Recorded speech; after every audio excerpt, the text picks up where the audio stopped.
We have really two central traditions in the Hindu religion, and that is the Shiva traditions, Shaiva we call them, and the Vishnu traditions, or Vaishnava as we call them. So as we look at the Vaishnava tradition, the cosmic Lord Vishnu is currently dreaming our universe into being. As he sleeps, then we exist. And of course, among the 10 different avatars of Vishnu, 2 stand out as most popular and, we might argue, relevant.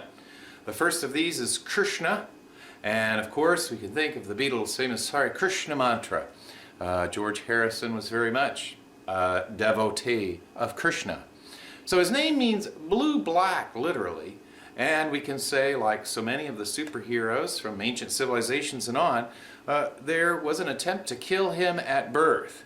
And then, again, like Zeus, he survives miraculously. He is, of course, first of all, beamed into his mother's womb by Lord Vishnu, sending his cosmic consciousness right into Devaki's uterus.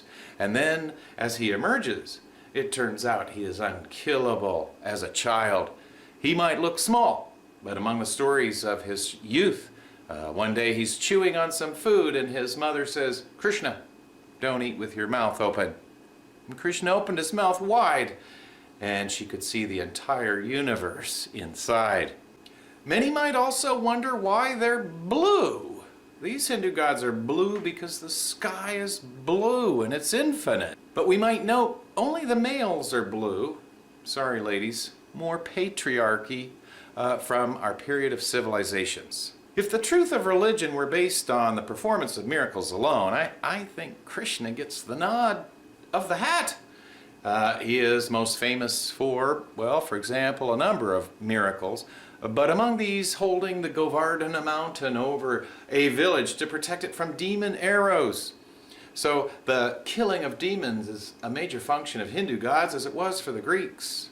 Each of these Hindu gods, like the Greeks, also has a consort, and so Krishna marries Radha, but being the ladies' man he is, believe it or not, at one point 16,500 maidens were imprisoned by a demon king.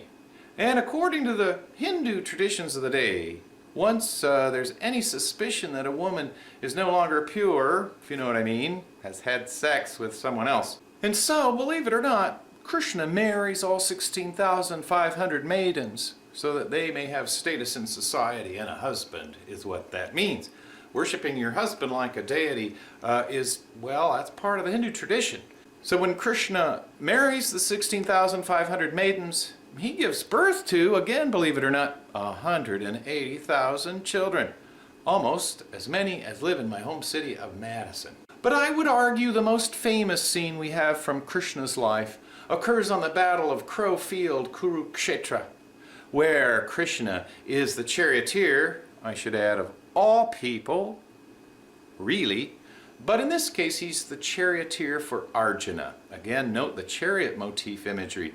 And Arjuna says to Krishna, "Well, I can't kill my relative. I'd rather abandon my kingdom than kill my uncles and cousins and the like arrayed in the battlefield against me."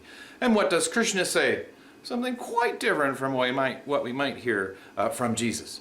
He says, "Well, man it up, Arjuna. You are a warrior, a member of the warrior caste. It is your job, your duty, to kill as necessary in the field of battle or wherever else physical power is needed." Then Krishna goes on to reveal his true form to Arjuna right there on the battlefield. I used to look at this image and wonder, what kind of creature is that? As a kid, I thought, surely Godzilla wouldn't stand a chance. And so then Arjuna is able to see Krishna's true form as Vishnu, and the many heads represent the fact for the Vaishnavas that all gods, Jesus, Allah even, are manifestations of the cosmic spiritual presence known as Vishnu.